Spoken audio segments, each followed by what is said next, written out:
এরকম করে কুচি কুচি করবেন।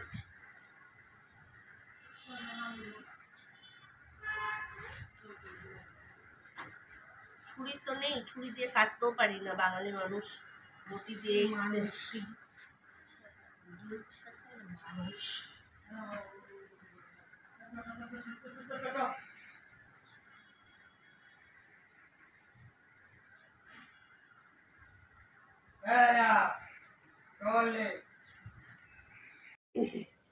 লাউ দিয়ে একটা রান্না করব, দেখতে থাকুন। লাউ কুচি কুচি করে কাটছি সেটা।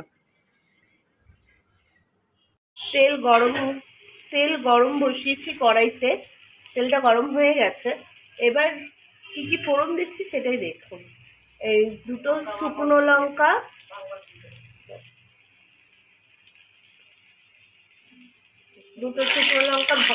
দিয়েছি, তেজপাতা দিয়ে দিলাম, একটু কালো জিরে,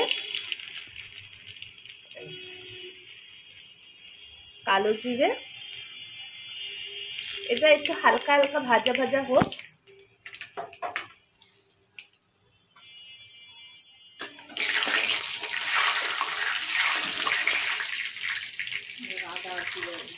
এবার আদা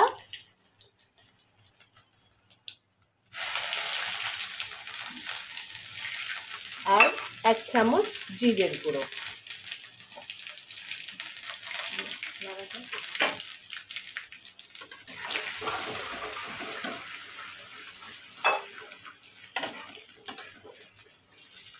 কাঁচা লঙ্কা, এটা হলো ফোড়ন। ফোড়নের সাথে একবারে মশলাটা ভাজা ভাজাও হয়ে যাচ্ছে, যাতে ভাজার সময় তো মশলা দেয় না, তাও একটুখানি টেস্ট আনার জন্য হালকা দেয়া হচ্ছে। এবার দিয়ে দেবো আমরা লাউ। এবার লাউটা দিয়ে দেবো।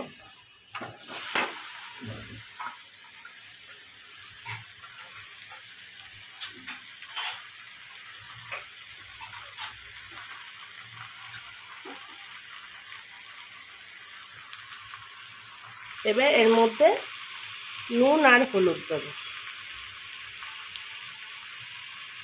1 চামচ হলুদ, আর একটু সামান্য, অনেকটা না, আর 1 চামচ লবণ,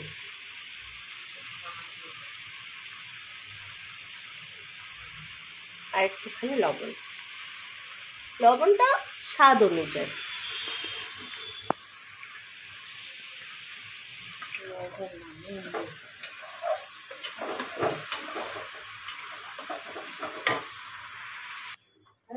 মশলাটা মাখিয়ে দিলাম। এবার এর মধ্যে কটা কাঁচা লঙ্কা দিয়ে দেবো।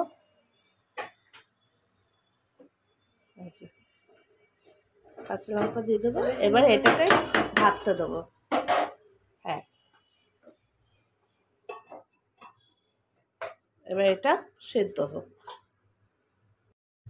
এখনো হয়নি, এখন নাড়া দিচ্ছি, ভাজা ভাজা হবে, পুরো জল বেরিয়ে আসবে, সেদ্ধ হয়নি এটা।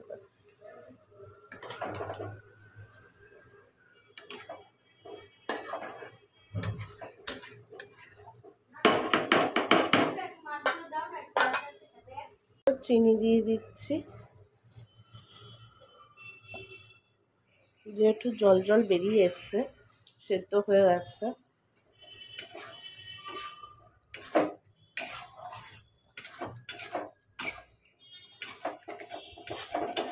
আর একটু ভাজা ভাজা হবে, চিনিটা গলবে, তারপরে নামিয়ে দেবো।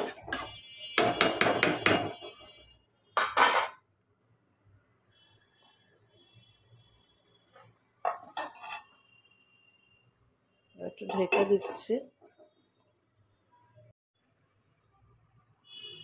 লাউ ভাজা হয়ে গেছে, এবার লাউ ভাজাটা নামিয়ে দেবো। দেখুন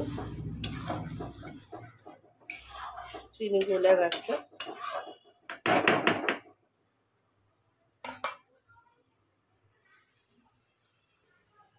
লাউ ভাজাটা নামিয়ে দিয়েছি।